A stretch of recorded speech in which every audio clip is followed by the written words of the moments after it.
Quand on développe l'idée que les femmes sont faites pour avoir des enfants et pour les élever, on développe aussi l'idée que finalement la chose leur vient un peu spontanément ou naturellement.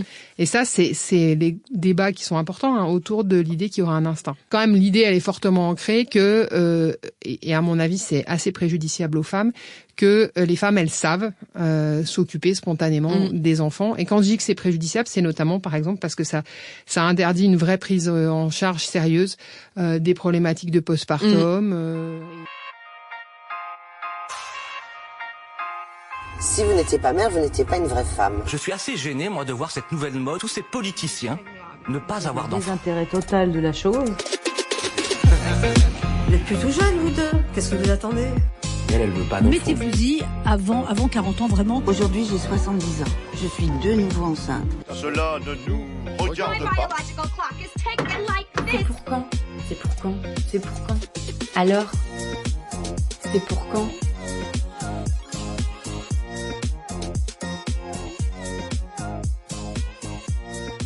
C'est l'un des best-sellers de l'été 2025. Le livre « Mon vrai nom est Elisabeth » de l'autrice Adèle Yon. Elle y raconte l'histoire vraie de son arrière-grand-mère Betty. Dans les années 40, son mari l'a fait interner en hôpital psychiatrique où elle restera enfermée 17 ans, après avoir été lobotomisée. Pendant tout ce temps, son mari continue de lui faire des enfants. Une histoire tragique qui montre que la médecine du XXe siècle, loin de se mettre au service des patientes, servait surtout les pères et les maris en quête de filles et d'épouses dociles. Une époque pas si lointaine où les femmes semblaient réduites à leurs fonctions reproductrices et maternelles, notamment à travers l'approche médicale. Si certaines de ces approches ont nettement évolué depuis, les temps ont-ils vraiment changé en 80 ans ? Pensez par exemple à la position imposée aux femmes lors de l'accouchement.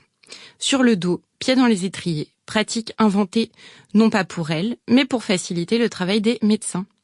Pensez aux injonctions médicales autour de la maternité, ou même aux énormes tabous qui entourent la dépression postpartum ou le regret maternel.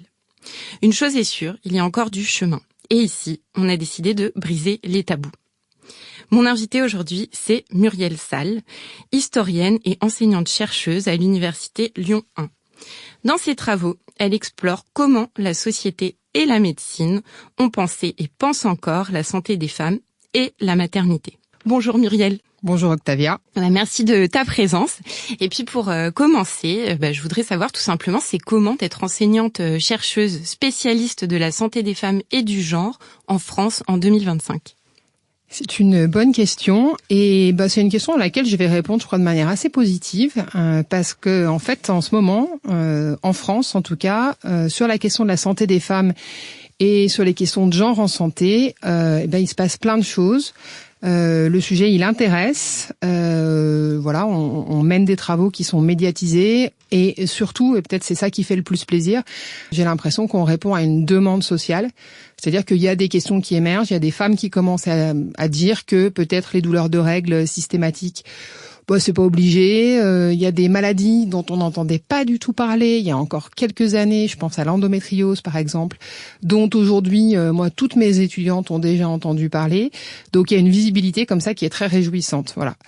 Après, on est quand même dans un contexte, si on élargit un tout petit peu la focale, au plan international, qui est marqué par une poussée conservatrice. Je pense que je n'apprends rien à personne. Si en France, on a constitutionnalisé la liberté d'avorter, aux États-Unis, ce droit, il a massivement reculé. Et puis l'arrivée du président Donald Trump à la présidence des États-Unis a envoyé quand même un très très mauvais signal sur les questions de recherche qui impliqueraient plus particulièrement la question des femmes et du genre. Donc on va dire qu'on est dans un moment où il y a des enjeux et du coup c'est plutôt formidable de faire partie du jeu. Voilà. Mais c'est cool quand même d'entendre une parole plutôt réjouissante finalement de ce point de vue-là et des évolutions qui sont en cours. Il vaut mieux parce que sinon je crois qu'on sinon on se battrait pas. Voilà, exactement, on y croit encore. Dans le podcast, tu as participé au podcast Périnée bien aimée et tu expliques dans ce podcast qu'il existe de très très nombreux travaux dans plein de domaines en fait qui concernent la santé des femmes dans l'histoire. Donc il y a eu beaucoup de choses qui ont été faites et c'est un peu paradoxal. Donc comment t'expliques en fait que y ait tous ces travaux et que d'un autre point de vue, en fait, il y ait une invisibilisation des pathologies?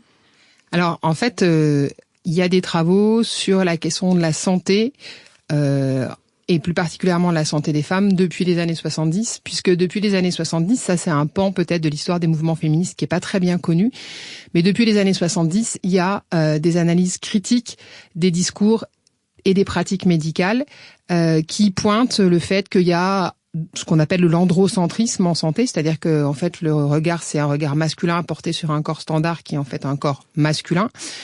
Ça c'est des travaux qui encore une fois ont une quarantaine d'années. Les féministes des années 70, elles le disent et elles contestent ce monopole du savoir et des pratiques par des médecins qui étaient seulement des hommes. D'accord. Et donc du coup, il y a des ouvrages importants. Je pense par exemple à un ouvrage qui doit dater de 72, qui s'intitule Fragile ou contagieuse, qui revient sur en gros ce qu'est l'alternative pour les femmes. Elles sont regardées par le discours médical soit comme fragiles, forcément, soit comme dangereuses parce que contagieuses. Les bourgeoises. C'est un titre ironique. Oui, c'est un titre ironique, absolument. Oui, okay. C'est un titre ironique sur le corps et la santé des femmes sous le regard médical, mais qui dit que, en gros, les femmes de la bourgeoisie sont fragiles et que les femmes des classes populaires sont contagieuses et que dans tous les cas, en fait, les femmes ont un problème de santé. Donc ça, c'est des travaux qui datent des années 70. La critique du discours, la critique des pratiques, la critique de l'institution médicale, elle est déjà un peu ancienne. Mais c'est des travaux qui émergent donc dans la veine d'un militantisme, ce qui fait que ils ont peut-être pas eu la reconnaissance académique et la légitimité scientifique qu'on pourrait espérer. Qui sont connus peut-être de manière un peu confidentielle de la part surtout de personnes qui sont des militantes et que ça n'a pas changé grand-chose à ce qu'est la réalité de la formation des médecins, à ce qu'est la réalité des protocoles de recherche par exemple, et peut-être que voilà, c'est ça qu'on est peut-être en train d'essayer de faire changer, de montrer qu'il y a des savoirs anciens, des critiques anciennement formulées qui peuvent avoir des conséquences fortes, moi je le dis de manière positive, en termes d'innovation, en termes de renouvellement des questions de recherche. Mais du coup, pour en revenir à ta question, ça explique que les pathologies dites féminines, on parlait d'endométriose en introduction, mais on pourrait multiplier les exemples, elles sont longtemps restées invisibilisées parce que ça ne concerne que les femmes, et dénoncer l'androcentrisme dans les années 70, ça n'est pas forcément faire bouger les lignes vraiment, jusqu'à récemment, quoi. D'accord, ok. Donc il y a des choses en fait qui ont été dénoncées, pour autant pas entendues. Comme on le dit pour beaucoup de mouvements d'ailleurs concernant les femmes, le racisme, etc. Exactement. Les dénonciations, elles sont anciennes, mais l'audience, et notamment l'audience académique, le fait que des médecins, moi j'ai un amphi de médecine chaque année sur ces questions de sexe et genre en santé, la parole, partage volontiers en 2025. L'audience, elle est parfois un peu tendue sur ces sujets-là. C'est pas si simple que ça d'entendre dire que les femmes sont moins bien soignées, que les connaissances sur le corps et la santé des femmes sont encore défaillantes. Ça dérange encore pas mal, notamment les futurs professionnels de santé. Quand on a préparé cet échange, tu m'as dit que proportionnellement au 19e siècle, plus de femmes étaient sans enfants qu'aujourd'hui. Alors, pourquoi? Et puis, qu'est-ce que ça dit un peu cette situation qui a changé de nos représentations actuelles, selon toi? Alors effectivement, d'abord, ça c'est une découverte que j'ai faite assez récemment, et qui m'a surprise en fait. C'est assez contre-intuitif, ouais. Complètement. C'est-à-dire qu'on s'imagine volontiers que la contraception, les droits sexuels et reproductifs, l'IVG, font que comme les femmes ont le choix, possiblement elles feront moins d'enfants. Peut-être qu'on l'imagine d'autant plus facilement que début 2024, le président de la République avait appelé au réarmement démographique en disant que qu'on avait une baisse de la fécondité qui était problématique. Quand on regarde les choses sur du temps un peu long, c'est quand même assez intéressant de voir que, par exemple, pour les femmes qui sont nées en 1900, il y en a un quart qui reste sans enfants. Une femme sur 4 qui va ne pas avoir d'enfants. Alors quand on connaît un peu l'histoire du XXe siècle, on n'est pas très surpris.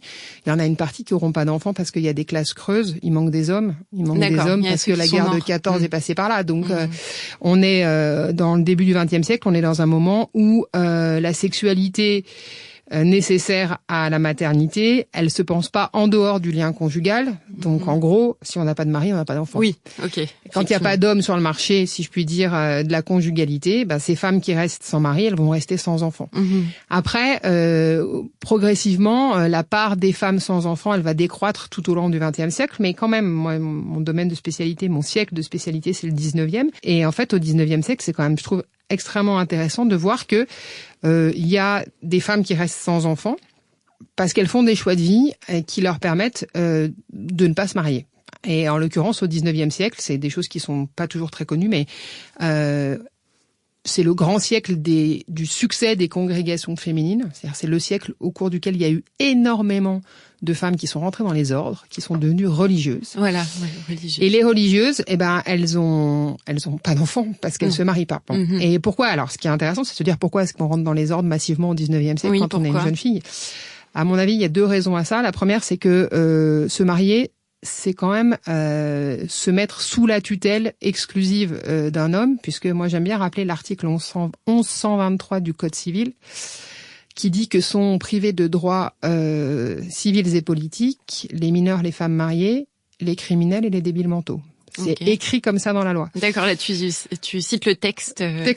Textuellement. Donc du coup, se marier, ça veut dire être sous tutelle. Et il se trouve que le 19e siècle, c'est un siècle qui autorise à s'engager quand on est religieuse, à s'engager dans une entreprise de scolarisation. Les religieuses, elles travaillent, elles participent activement à l'éducation et notamment à l'éducation des filles, mais pas que. Les religieuses, elles sont beaucoup parties avec les colonisateurs. Alors la colonisation, est loin d'avoir fait des bonnes choses, mais c'est une porte de sortie, si je puis dire. Disons pour les femmes, c'était une possibilité de s'émanciper un petit peu si on a le choix entre se marier avec quelqu'un qui va décider pour vous tout au long de votre existence ou tenter l'aventure coloniale, on peut comprendre qu'il y a des jeunes filles qui l'aient fait. Oui. Voilà. À l'époque, il y avait peut-être pas photo. Et pour certaines qui aspiraient un peu de liberté. Exactement. Alors après, du coup, pour en revenir au XXe siècle, le pourcentage de femmes sans enfants, il baisse progressivement. Donc je disais de 25% pour les femmes qui sont nées en 1900 à aujourd'hui pour les femmes qui arrivent, parce qu'on mesure forcément le pourcentage de femmes sans enfants une fois qu'elles sont arrivées au terme de leur vie féconde. Alors si on met la ménopause de 50 ans, j'imagine. Donc là c'est la génération des femmes qui sont nées dans les années 50, début des années 60, puisqu'on est ménopausée à 51 ans, un peu là ça l'âge moyen. Aujourd'hui, il y a 10% de femmes qui restent sans enfants. D'accord, donc effectivement, ça a quand même grandement diminué. Ouais, ça a grandement diminué, et je pense que ça dit quelque chose peut-être de l'importance de l'injonction à la maternité. Voilà, on a beau avoir la contraception et l'IVG, alors en termes de nombre de grossesses au cours de la vie, on en connaît moins que l'on connaissait nos grands-mères ou nos arrière-grands-mères, effectivement. Mais l'expérience de la grossesse, au moins d'une grossesse au cours de la vie, c'est une expérience qui est quand même très largement partagée par une grosse majorité de femmes aujourd'hui, parce que ça reste un petit peu un horizon d'attente un peu incontournable d'avoir des enfants quand on est une femme. Oui, un peu quand même. Quelque chose de... On peut presque pas quand même passer outre. Enfin, 10% quand même passent outre, mais pas forcément par choix. Voilà, c'est ça. C'est-à-dire que sur ces 10%, il y a celles qui n'ont pas de désir d'enfant. On commence à en entendre un peu qui s'expriment en disant je suis restée sans enfant par choix. Et d'ailleurs, en anglais, dans le texte, on appelle ça le mouvement child free, donc c'est libre d'enfant. Voilà. Mais il y a aussi un pourcentage significatif de ces femmes sans enfant qui en fait sont sans enfant, soit parce que elles ont une problématique de santé qui les empêche d'avoir une grossesse, soit, même si ça va probablement devenir de plus en plus rare, sans enfants parce qu'elles n'ont pas de conjoint avec qui les faire. C'est vrai. Et je dis que ça va devenir de plus en plus rare parce qu'aujourd'hui, comme disait Jean-Jacques Goldman, on peut faire un bébé toute seule, puisque la PMA est ouverte aux femmes seules. Donc voilà, aujourd'hui, on peut se passer d'un homme pour faire un enfant. Et l'idée même d'un choix de ne pas avoir d'enfant, c'est quand même assez récent. En tout cas, c'est récent sur la place publique, on va dire. Je ne sais pas si, dans l'esprit des femmes, certaines ont vraiment fait ces choix en conscience, etc. On va dire sur la place publique, comment ce basculement s'est-il produit selon toi? À quel moment on a commencé à dire, justement, moi, je revendique le droit de ne pas vouloir d'enfant? Et est-ce que on peut considérer que c'est en place ou pas exactement? Alors moi je pense que c'est pas en place. Je pense que c'est pas en place, ne serait-ce que parce que on le voit quand on échange avec des femmes et qu'on leur demande un peu se raconter, assez vite la question de savoir si vous avez des enfants, elle vient pour une femme. C'est très rapide dans la vie commune. C'est une des premières questions qu'on pose. Enfin, vraiment. Ouais. Bon, je crois il y a effectivement ça et éventuellement ce qu'on fait dans la vie et encore peut-être pas dans tous les milieux, mais voilà. Donc ça reste quand même une injonction qui est forte. Moi, je crois que c'est important peut-être de rappeler, parce que c'est une histoire qui est récente, mais quand même, que pour avoir le choix de rester sans enfant, il faut que la grossesse ne soit plus une fatalité biologique. Et ça, c'est possible seulement si on a accès à des contraceptifs. Oui, bien sûr. Voilà. Bien et sûr, c'est bête vrai. à dire, mais voilà. C'est la base. C'est la base. Et enfin, typiquement, moi, j'ai une maman quoi. qui est née en 52. Ouais. Donc ma mère, avec la loi Neuwirth en 67, elle a pu prendre un contraceptif. Voilà, parce que quand on est né en 52, on arrive grosso modo à l'âge où on entre dans la vie sexuelle, au moment où la pilule contraceptive est disponible, puisque ça c'est 67. Mais quand même, ça fait jamais que la génération de ma mère, la mienne, il faut avoir des moyens de contraception pour pouvoir choisir. Non, mais c'est vrai que c'est la base en fait de ce qui permet de faire ce choix d'avoir ou non des enfants, justement. Après, ça c'est la base technique. Après, il reste toute la dimension, j'allais dire socio-culturelle. Okay. Et dire aujourd'hui qu'on ne veut pas d'enfants. Alors moi, je l'entends chez mes étudiantes. Qui ont en moyenne d'âge 20 ans. Enfin, 20, 25. Qui sont nées au début des années 2000, qui peuvent dire qu'elles ne veulent pas d'enfants. Et d'ailleurs, qui disent rarement je veux pas d'enfants parce que c'est mon choix. Elles ont souvent tout un discours de justification qui a à voir avec la crise écologique, qui a à voir avec la marche du monde de manière générale. Bien sûr. Qui est pas très incitative à croire en l'avenir, donc voilà. Mais dire je choisis de ne pas vouloir d'enfants et de ne pas en avoir parce que ça me regarde, finalement les femmes qui disent ça, il y en a pas beaucoup, parce que quand même ça veut dire qu'on n'aime pas éventuellement les enfants. Oui.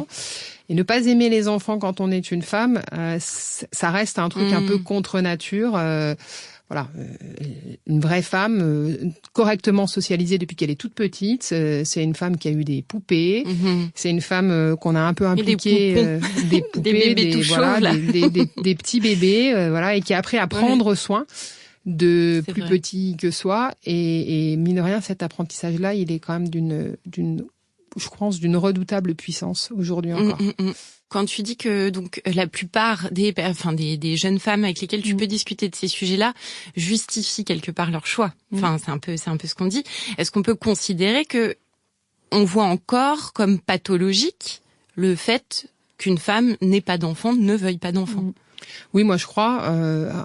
L'exemple pour illustrer ça, je pense que par exemple, c'est important de rappeler que en France, il y a toutes sortes de moyens de contraception qui existent, et notamment qu'on peut recourir quand on est une femme à une contraception définitive. On préfère dire les choses comme ça que parler de stérilisation, mais ça revient à ça. La contraception définitive, elle peut être légalement, on peut la demander dès lors qu'on est majeur.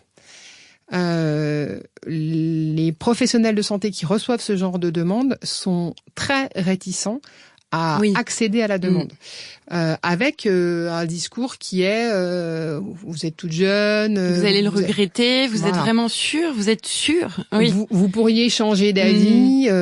Alors oui, effectivement, peut-être que parmi les jeunes femmes qui demandent à être stérilisées, pour utiliser ce terme-là, il y en a peut-être qui vont regretter, mais moi j'ai déjà croisé dans ma carrière des jeunes femmes qui ne voulaient pas d'enfants, qui voulaient être débarrassées de la charge contraceptive et qui trouvaient que cette façon un peu d'infantiliser, de les infantiliser ou de décrédibiliser leurs demandes, c'était un peu problématique. Donc ça c'est...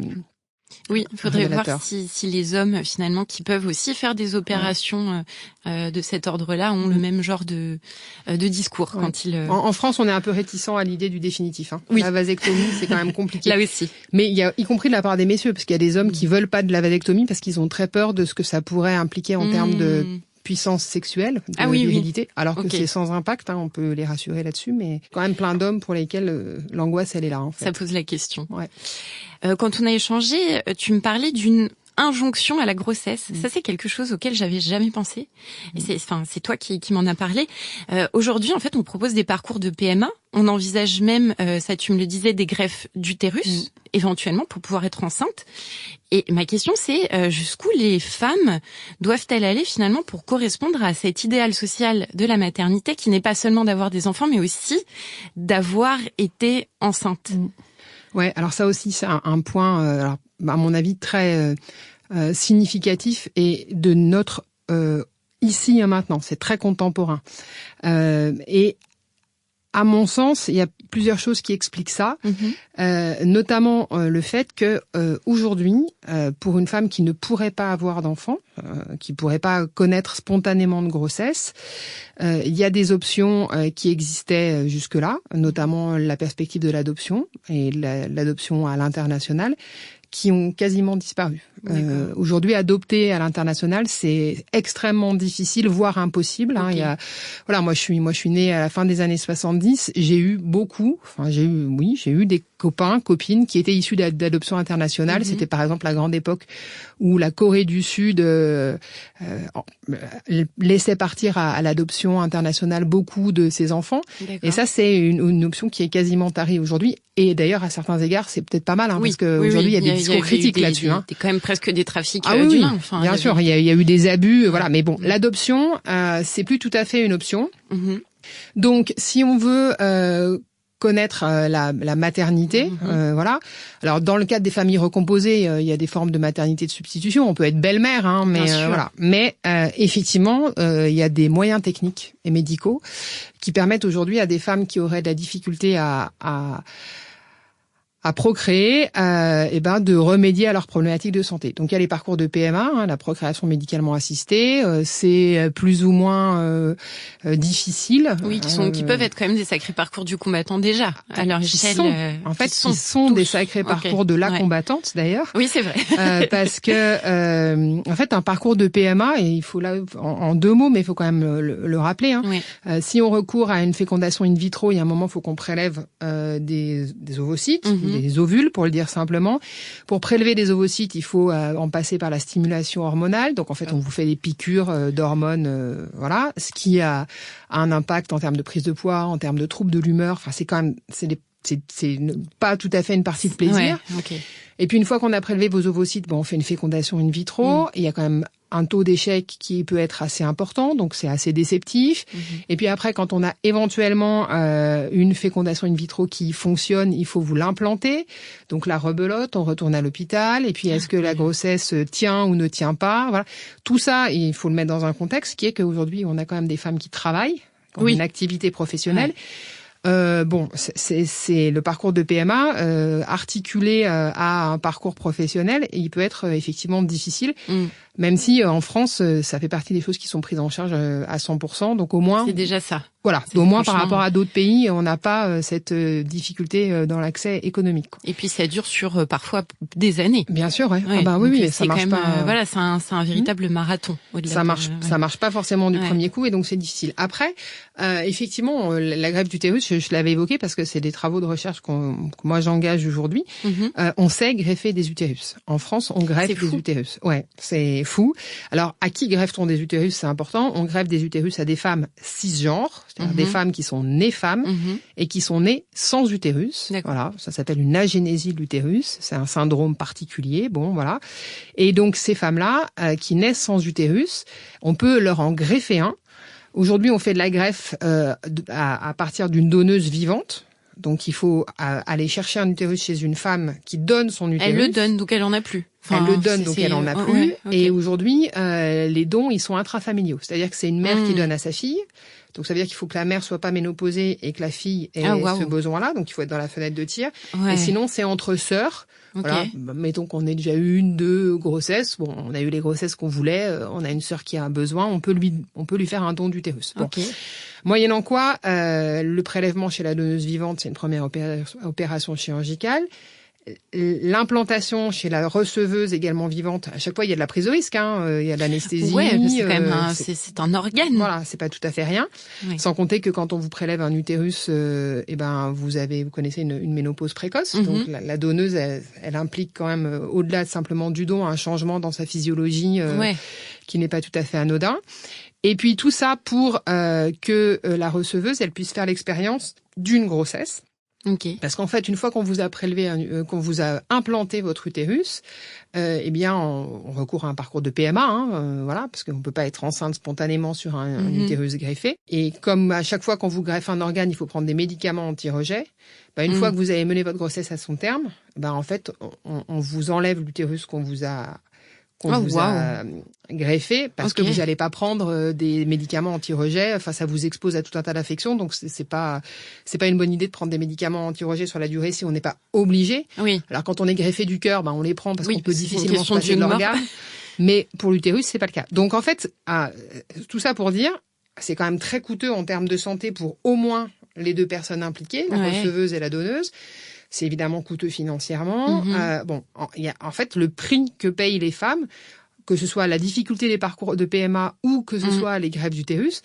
On se dit, waouh, faut vraiment avoir très très envie et pas seulement de la maternité, parce qu'on peut devenir mère autrement qu'en étant enceinte, mais faut avoir très très envie de la grossesse. Ce qui est quand même, à mon avis,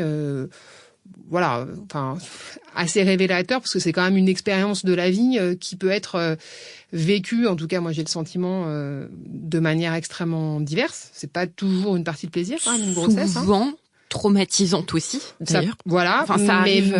Mais là aussi, ça fait partie des choses qui sont pas simples à dire. Des femmes qui vous disent non, mais moi le jour de la naissance de mon enfant n'est pas le plus beau jour de ma vie, ou qui vous disent j'ai détesté être enceinte. Moi, je connais un certain nombre de femmes qui m'ont déjà dit j'ai détesté être enceinte et qui osent pas le formuler à voix haute, un peu comme si, en disant qu'elles avaient détesté être enceinte, elles disaient du même coup je déteste mes enfants, ce qui n'est pas du tout la même chose. C'est pas du tout pareil, effectivement. Donc ces avancées permettent aussi à des femmes qui sont seules ou à des couples de femmes d'accéder à la parentalité. Mais d'un autre côté, et on revient un petit peu sur ce que t'expliquais, toutes ces avancées ne renforcent-elles pas en même temps cette idée qu'il faut à tout prix être mère, quand même? En tout cas, ces avancées, elles font qu'on peut plus dire seulement j'en ai pas eu parce que je pouvais pas en avoir, quoi. Oui, on n'a plus le droit de ne pas pouvoir. On peut pas dire physiquement. J'ai pas eu d'enfant parce que j'ai pas rencontré mon conjoint au bon moment. Parce que aujourd'hui on peut congeler ses ovocytes si on veut voir ça plus tard. On peut aller en Espagne aussi. On peut aller en Espagne ou en Belgique, effectivement. Donc on peut faire un bébé toute seule. Alors la chanson de Goldman, c'est 1987. La réalité, elle est effectivement beaucoup plus récente puisque l'accès à la PMA pour les couples de femmes ou pour les femmes seules, c'est quand même toutes dernières années. Donc voilà. Mais effectivement, en tout cas, si on n'est pas mère, il faut assumer de dire j'ai pas voulu l'être parce que on a finalement les moyens techniques multiples qui permettent de l'être malgré l'absence de conjoint, malgré une problématique de santé. Si on veut, on peut, quoi. Si on veut, on peut. Si on veut, on peut, ouais. Et no pain, no gain, n'oubliez pas. Aussi, ouais. Et donc, justement, l'injonction, elle ne s'arrête pas uniquement à avoir des enfants. Elle continue ensuite, une fois que potentiellement on a des enfants. Et cette nouvelle injonction, c'est celle d'être une bonne mère. Est-ce que tu peux nous expliquer comment ce concept un petit peu en tout cas de la mère sacrificielle, comment ça s'est construit historiquement, cette vision de la mère parfaite, on va dire? D'abord, je pense qu'il y a une partie de cette idée-là qui tient au fait que pendant très longtemps, être mère, c'est à peu près le seul destin social qui s'ouvre aux femmes.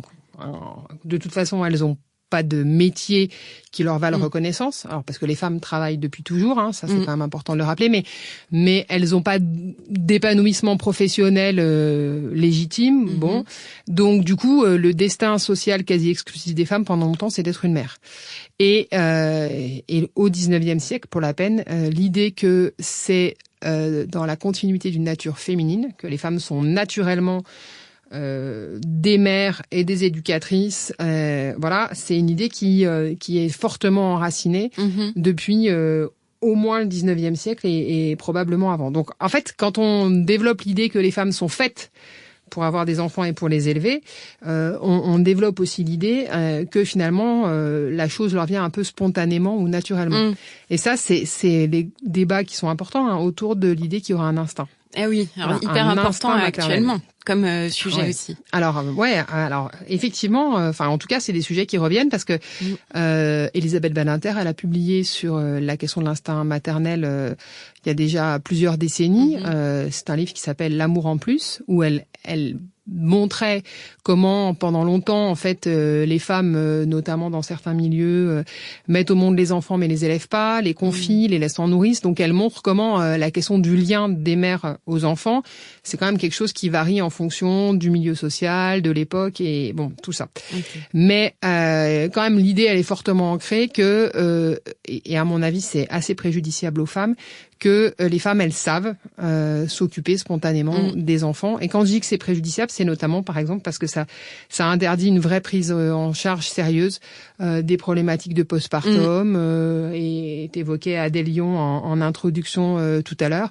Le fait qu'une femme fasse des dépressions massives, ce qui est le cas de cette fameuse arrière-grand-mère Betsy, probablement que c'est la psychose postpartum en fait qu'elle fait au moment de ce qu'on appelle aussi psychose puerpérale, je crois. Enfin, je sais pas si c'est dans le langage commun. Si, ouais, c'est ça, c'est la psychose puerpérale. Voilà, enfin, c'est les vraies dépressions du postpartum. Ça, c'est des réalités qui sont difficiles à admettre. En fait, le fait qu'on puisse effectivement être extrêmement malheureuse au point d'en être d'ailleurs malade, d'avoir mis au monde des enfants. Donc, en fait, cette idée-là que finalement la maternité et le fait d'être une bonne mère viendrait naturellement aux femmes, c'est une idée qui s'enracine dans cette idée que c'est dans la nature des femmes de porter les enfants, de les mettre au monde, d'y avoir une grande satisfaction, voire du plaisir, et puis de savoir faire. Voilà. Et combien de témoignages, enfin moi dans mon parcours, mais j'imagine toi aussi, de femmes justement qui suite à leur accouchement sont un peu tombées des nues en disant mais en fait c'est pas ce que j'imaginais, j'ai dû tout apprendre. Comme mon conjoint finalement, enfin j'avais pas plus de clés de réponse que lui, mais à moi on m'a dit toi t'es censé avoir des réponses quelque part et quelle violence aussi quoi. Alors moi j'ai une anecdote personnelle, mais voilà moi ma fille aînée va avoir 15 ans bientôt, donc en 2010 quand elle est venue au monde, j'ai eu au lendemain de sa naissance à la maternité la visite de la sage-femme, l'infirmière puéricultrice, enfin voilà.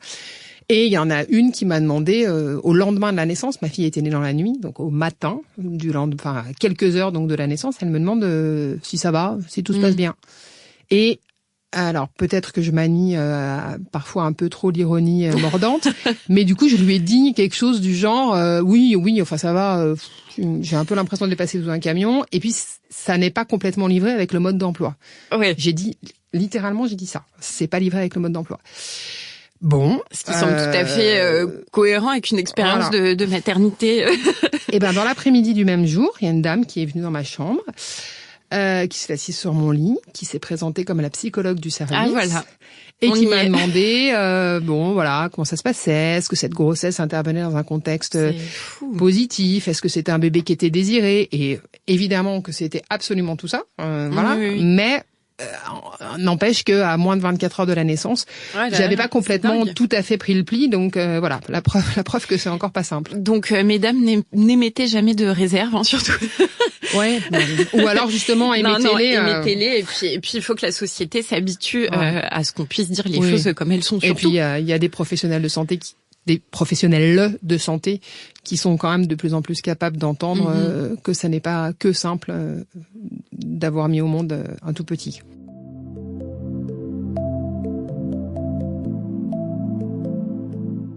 Est-ce que tu peux nous donner des exemples concrets dans la médecine, notamment en quoi on a de nombreuses injonctions, peu de soutien, notamment pour les mères, etc., comme ce dont tu parlais au préalable? Alors, des injonctions faites aux femmes, il y en a tellement que c'est presque difficile de faire un peu du tri. Par exemple, il y a des injonctions paradoxales autour de la question de la douleur. Le classique, c'est quand même les douleurs de règles, dont on vous dit volontiers que c'est normal d'avoir mal. Voilà.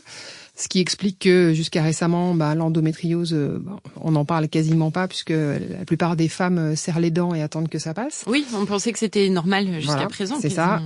C'est normal d'avoir mal. Et en même temps, c'est quand même tout le paradoxe, c'est normal d'avoir mal, mais les femmes sont réputées plus douillettes que les hommes.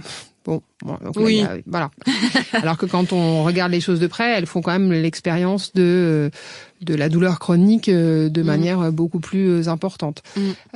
Si on doit donner un autre exemple, alors je fais un grand bond, mais voilà, dans le domaine de la santé mentale, par exemple, aujourd'hui, des angles morts comme ça, on en repère dans le fait qu'il y a des prévalences. La prévalence, c'est le nombre de cas dans une population. D'accord. Donc on a par exemple ce qu'on appelle des prévalences genrées, c'est-à-dire des pathologies pour lesquelles on dit il y a tant d'hommes pour tant de femmes. Donc, voilà. Par exemple sur les troubles du spectre autistique, jusqu'à récemment on disait il y a grosso modo 2-3 garçons pour seulement une fille. Donc on disait l'autisme ça concerne moins les filles que les garçons et les femmes que les hommes. Et puis en fait ce dont on s'est rendu compte, c'est qu'il y avait surtout des femmes qui présentaient des traits autistiques qui étaient plus conformes avec des comportements féminins attendus. Donc, par exemple, la discrétion, voire une timidité quasi maladive, pour une femme, c'était OK. Donc, c'était pas un trait pathologique, donc on les diagnostiquait pas. Voilà. Et puis, l'autre chose, c'est que il y a aussi des femmes qui ont, en tout cas, c'est le cas pour les troubles du spectre autistique. Dans l'éducation féminine, on apprend beaucoup à imiter. Et à se conformer à des attentes extérieures. Donc le classique c'est il faut sourire quand on est une fille, donc on apprend à sourire même quand on n'a pas envie de sourire, même quand cette manifestation d'émotion ne nous évoque rien. Bon ça c'est mine de rien, c'est un apprentissage que les petites filles qui présentent un trouble du spectre autistique ont aussi. Elles miment les émotions qu'on leur demande de mimer et elles imitent. Comme quand on joue au papa à la maman, on apprend à imiter. En fait, ça, c'est quand même un truc dans la socialisation féminine qui fonctionne bien. Donc, il y a des femmes autistes auxquelles on a posé le diagnostic que très tardivement, voire jamais posé. Parce qu'elles ont ce qu'on appelle le syndrome du caméléon, c'est-à-dire qu'elles passent en dessous, sont suradaptées. Elles passent en dessous des radars, voilà, et elles se sont suradaptées. Sauf qu'on sait aussi que, notamment parce que quand on souffre d'un trouble d'un TSA, on a par exemple de la peine à décrypter les implicites. Donc on sait que les femmes qui ont une problématique de TSA, elles sont plus exposées aux violences sexistes et aux violences sexuelles, voilà, parce qu'elles comprennent pas les implicites qu'il peut y avoir dans un jeu de séduction et qu'après, elles se retrouvent au pied du mur, un peu coincé. Donc voilà, en fait, des injonctions médicales qui produisent des angles morts ou qui génèrent des problématiques de santé chez les femmes, il y en a de très nombreuses et on pourrait lister ça jusqu'à l'infini malheureusement. Presque, ouais. Alors on a justement on associe encore de nombreuses pathologies des enfants à la responsabilité de la mère. On pense justement, pour reprendre l'exemple de l'autisme, à la théorie de la mère réfrigérateur, qui est un concept que j'ai découvert aussi en préparant cet échange avec toi. Quelles conséquences cela a-t-il eu historiquement, le fait de responsabiliser les mères à peu près de toutes les problématiques de leurs enfants, et qu'est-ce qu'il en reste aujourd'hui encore ? La conséquence, à la fois hier et aujourd'hui, elle tient en un mot qui s'appelle la culpabilisation. Vous avez un enfant malade. Et d'ailleurs, là, on parle d'autisme, mais ça vaudrait le coup de faire presque une liste. Oui, si tu peux nous donner d'autres exemples par que tu as en exemple, tête. Longtemps, par exemple, l'anorexie mentale, donc cette privation pathologique de nourriture chez des jeunes filles qui se voient grosses. Souvent, on a mis ça sur le compte d'un lien problématique à la mère. Ah oui, oui. C'est fou. Quand l'homosexualité masculine était encore considérée comme une pathologie, ce qu'elle n'est plus heureusement, mais ce qu'elle a été jusque dans les années 1990, c'est quand même important de le rappeler. C'est vrai. On se demandait volontiers s'il n'y avait pas là un problème de lien à la mère, justement. Donc en fait, alors les mères, elles sont froides et donc elles refroidissent leurs enfants jusqu'à l'autisme. Ça, c'est la théorie de la mère frigidaire. Ou alors elles sont dans un lien toxique, trop présente pour leurs garçons. Comme on dit aussi. En fait, ça va jamais.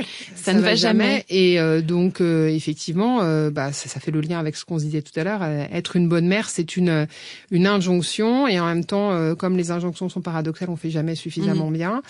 Et puis surtout, enfin moi c'est ça que je trouve intéressant, c'est que en fait on met en avant seulement les conséquences de la présence de la mère auprès des enfants.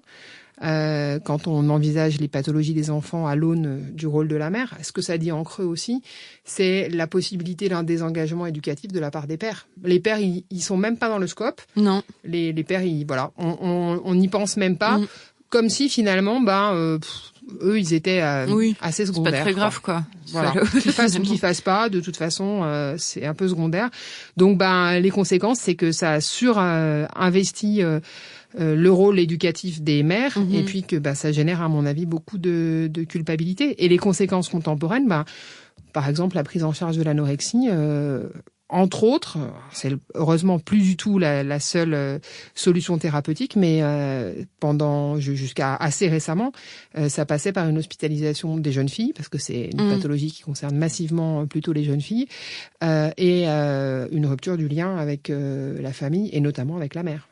On tenait les mères à distance. Et quand on hospitalisait les jeunes filles, on disait là c'est important de garder la mère à distance parce que elle fait possiblement partie du problème.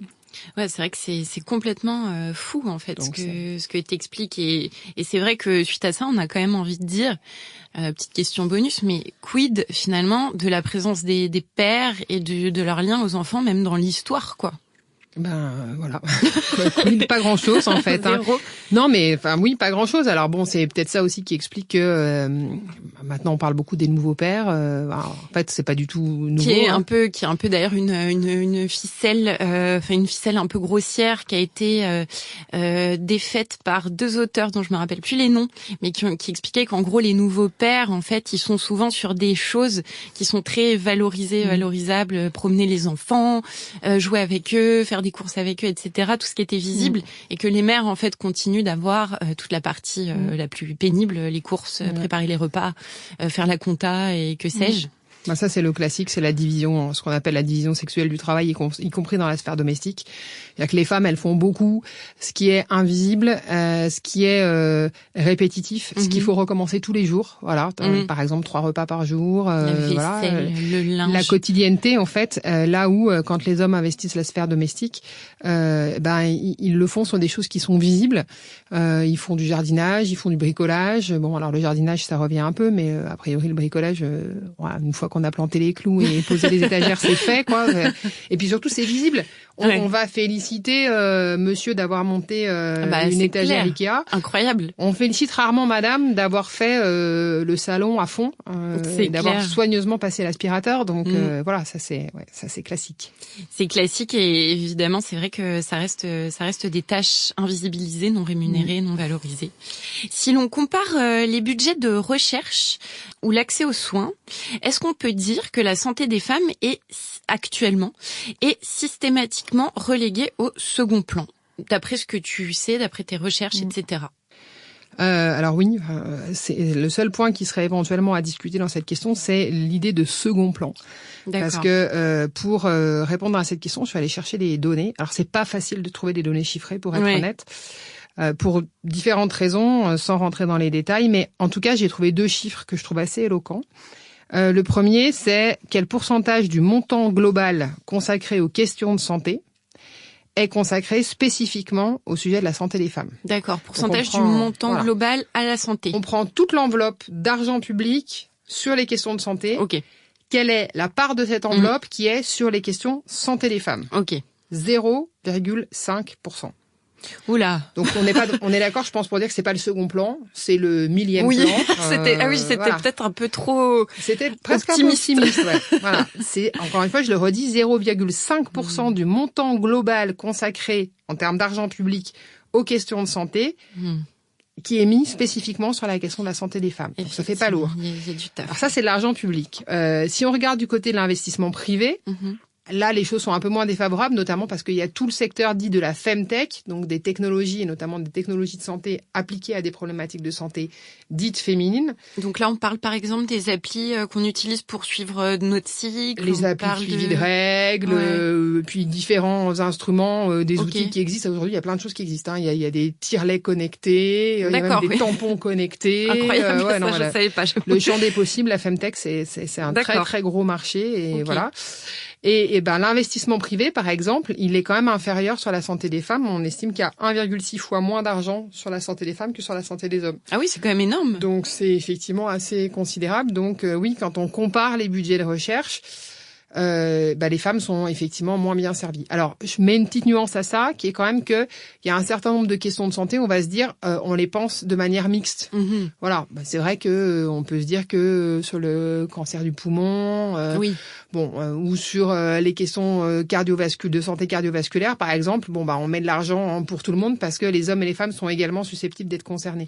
Sauf que, en fait, on met pas systématiquement autant de femmes que d'hommes impliqués dans ces travaux de recherche, et généralement les problématiques mixtes, on commence par les penser au masculin, c'est ça l'androcentrisme.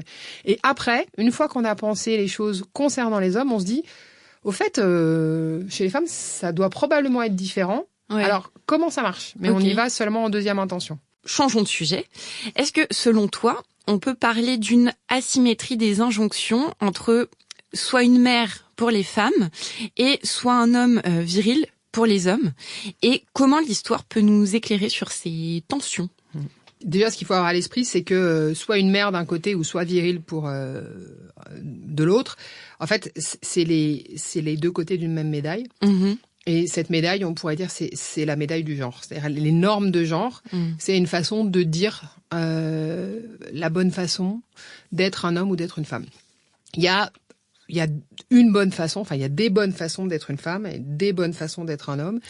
Et la maternité, c'est une composante importante de la bonne façon d'être une femme. Après, la virilité, ça peut être beaucoup de choses différentes. Voilà. C'est un terme quand même assez large. Oui, c'est voilà. Mais si on entend, alors en sociologie, on parle de masculinité hégémonique pour dire ce que peut-être parfois on appelle un peu simplement la virilité, c'est-à-dire l'idée d'être un mâle alpha, quoi. D'être dominateur, de pas redouter la violence, de prendre les décisions dans son foyer, de rouler vite, de gagner de l'argent. Enfin bref, tout ça, c'est très stéréotypé, mais voilà. De pas partager ses émotions, ses sentiments. Voilà, d'être stoïque. Voilà, effectivement, oui, on peut dire que c'est deux injonctions qui sont le revers et l'avers de la même médaille. Et alors oui, c'est intéressant de dire que c'est asymétrique parce que ça permet de montrer que la façon dont on pense la différence des sexes, elle est pas tout à fait anodine. C'est-à-dire qu'on pense les femmes et les hommes comme étant presque deux réalités contradictoires.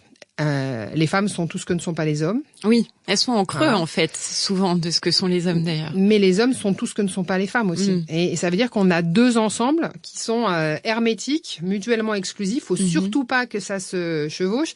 Alors maintenant, il est de bon ton de dire qu'il y a des hommes qui ont une part féminine. Enfin, c'est quand même pas dans tous les milieux, qui est le terme. Déjà, c'est pas tous les milieux. Et puis c'est vrai que le côté féminin-masculin finalement a plus tant de sens que ça. Enfin.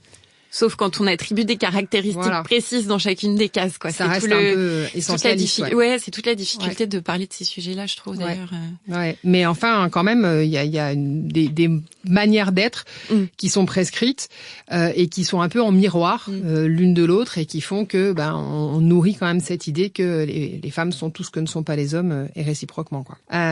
L'idée de la complémentarité, qui est quand même là aussi très largement partagée, ça renvoie, alors c'est un peu les grands mots, mais quand même à un imaginaire très hétéronormatif, parce qu'en fait, si les hommes et les femmes sont complémentaires, la conséquence évidente de ça, c'est que on atteint la complétude quand on est une femme avec un homme et quand on est un homme avec une femme. Or, en l'occurrence, il y a aussi d'autres manières d'envisager les relations amoureuses. Donc voilà. Donc ça, la dimension hétéronormative de la complémentarité des sexes, c'est souvent quelque chose qu'on oublie.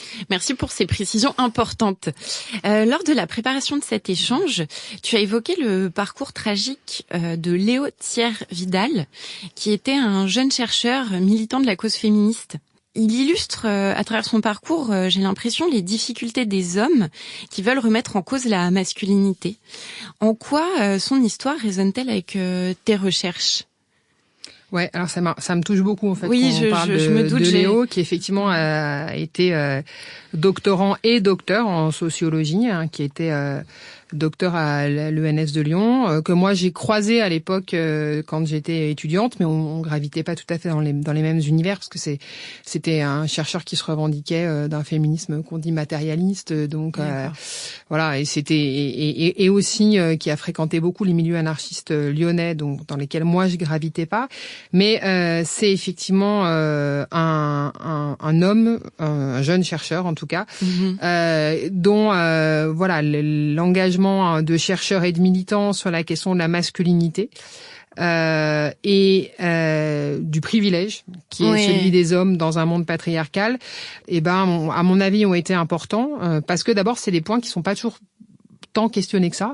Léo Tiervidal, il a aussi beaucoup repéré que, en dépit du fait qu'il travaillait sur ces sujets-là et qu'il travaillait d'ailleurs beaucoup lui-même dans sa vie personnelle à peut-être se débarrasser de la position privilégiée, n'empêche qu'il vivait dans un monde dans lequel il bénéficiait de tout un tas de privilèges contre lesquels il pouvait pas grand-chose.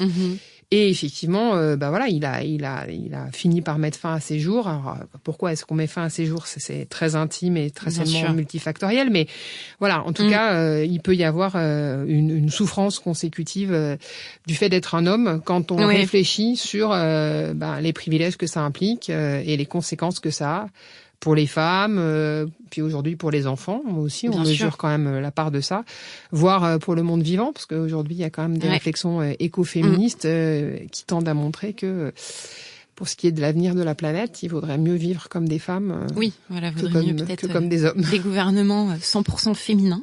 On n'en prend pas le chemin. Et puis ça posait aussi la question, comme tu soulignais, de pour un homme sortir de la communauté vraiment, on va dire, masculine globale, et de se mettre un peu en opposition à ça et de se retrouver peut-être face à une solitude.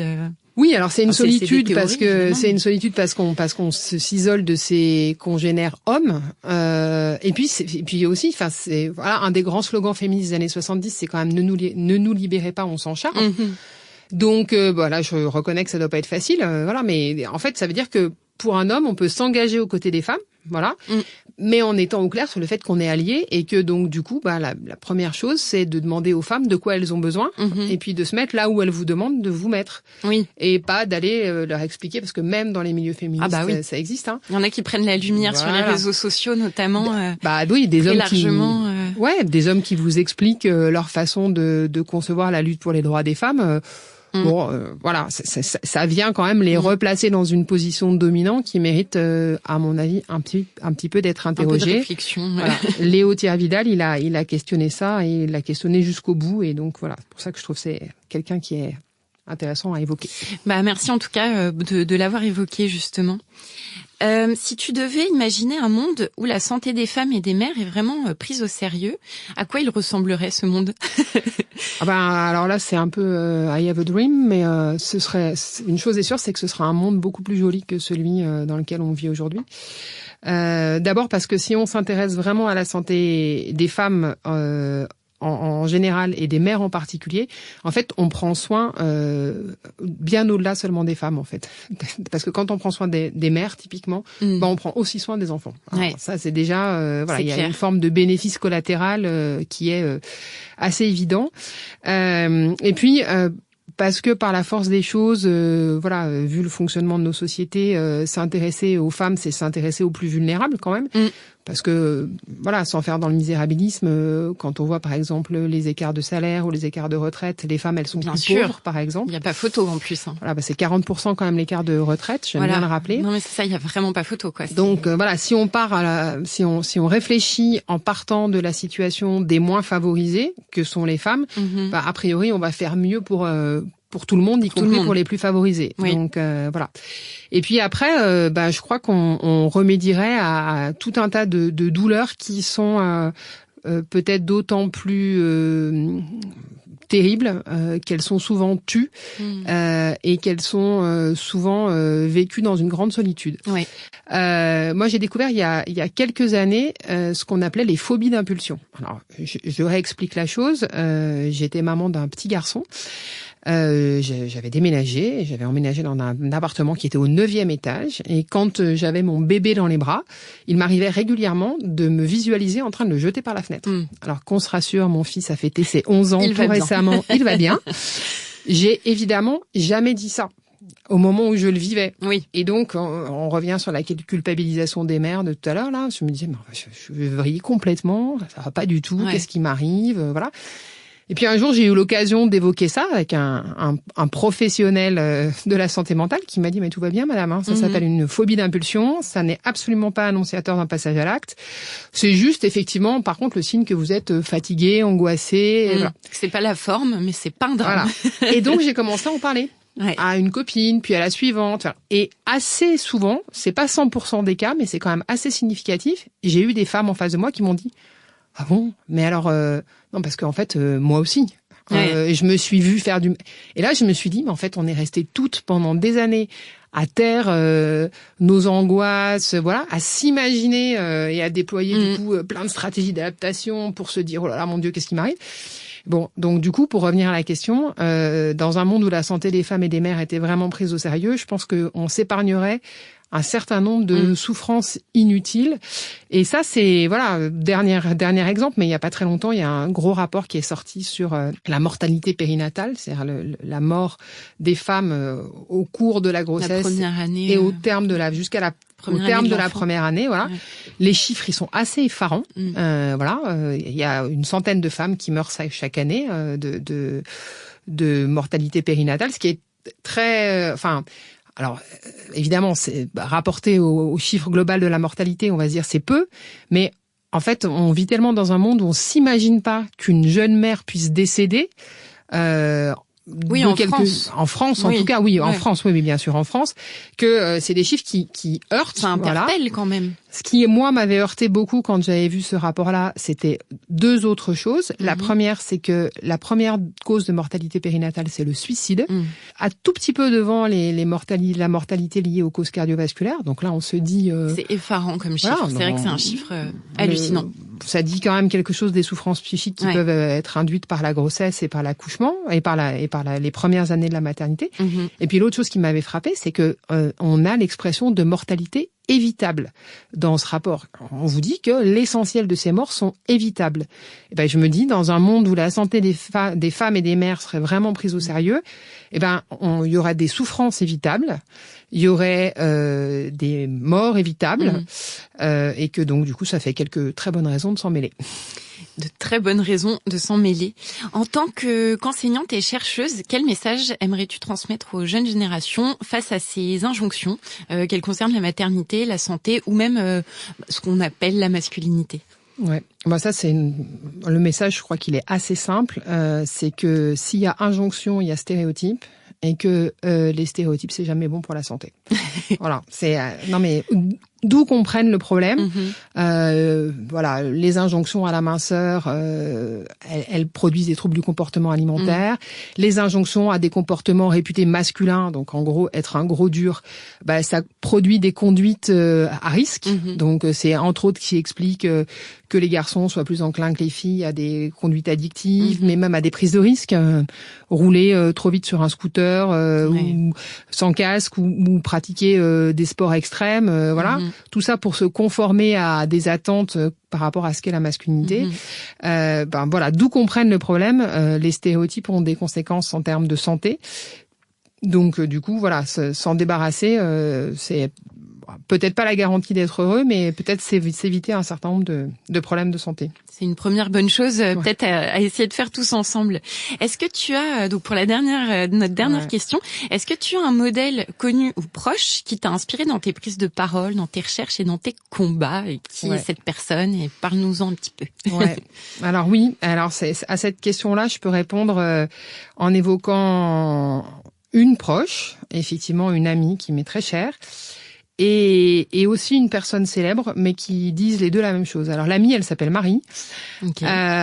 et la grande figure connue, c'est plus facile, tout le monde la connaît, c'est Simone Veil. Ah oui. Ce qu'elles ont en commun toutes les deux, c'est de dire que pour embarquer les gens, il faut leur parler un langage qu'ils peuvent entendre. Marie, elle dit souvent, il faut prendre les gens là où ils en sont. Ouais. Et ça, moi, dans mon métier, ça m'a fait évoluer sur ces dernières années. Et pourquoi je rapproche Marie de Simone Veil ? Alors, je pense que d'abord, elle va être folle de joie de l'entendre dire comme ça, mais quand même, ça fait un moment que j'y réfléchis, parce que c'est parce que en fait, moi, je pense toujours à Simone Veil dans son discours à l'Assemblée quand elle défend le droit à l'IVG. Ce discours qui est resté célèbre quand elle dit elles sont 300 000 chaque année, et qu'elle défend le droit à l'IVG. Elle est stratège, Simone Veil. Elle est ministre de la Santé d'un gouvernement de droite, devant une assemblée, et elle le dit elle-même, essentiellement composée d'hommes. Donc, a priori, c'est pas ce qui s'appelle un combo gagnant pour défendre les droits des femmes, et il faut pas du tout s'imaginer qu'elle était une égérie féministe en train de brûler son soutien-gorge. Oui. C'est pas l'ambiance, du tout. Mais quand je dis qu'elle est stratège, c'est parce qu'elle s'adresse à la droite de l'échiquier politique, en disant la loi est bafouée, et donc, légaliser l'IVG, c'est remettre de l'ordre. Et ça, le député de droite, l'idée qu'on remet de l'ordre, il y est sensible. Et puis, à gauche de l'échiquier politique, elle dit, aujourd'hui, il y a les femmes qui ont les moyens et qui vont se faire avorter en Suisse ou qui partent en Angleterre. Et puis, il y a les femmes pauvres qui recourent à des accouchements, à des avortements, sauvages. Et donc, du coup, la loi de légalisation de l'IVG, c'est une loi de justice sociale. Et ça, le député de gauche, il est capable de l'entendre. Et donc, du coup, en fait, elle prend effectivement les députés là où ils en sont. Elle ne leur dit pas émancipation féminine, elle ne leur dit pas libération des corps. Ça, ils sont moyennement sensibles au sujet, voire ils sont plutôt défavorables à l'idée que les femmes puissent gérer à leur gré leur fécondité, voire leur sexualité.